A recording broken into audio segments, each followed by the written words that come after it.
Hello, I'm Phil Physics, and on tonight's show we'll be talking about Newton's 3 laws with 3 top scientists.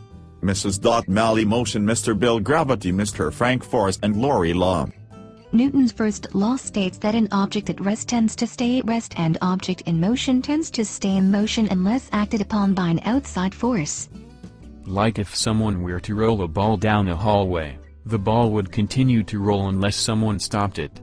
Or if you leave the ball standing there, it will not move. And the second law, the net force exerted on an object is equivalent to the object's mass and acceleration.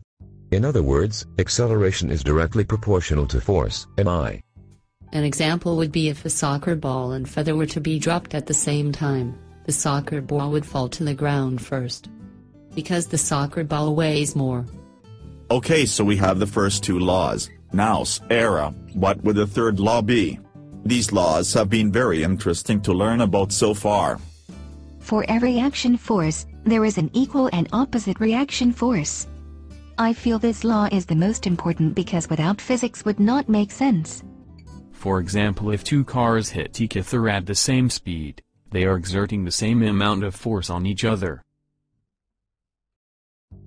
Thank you all for your time. We have learned a lot and hope that you can be on again to teach us more about physics.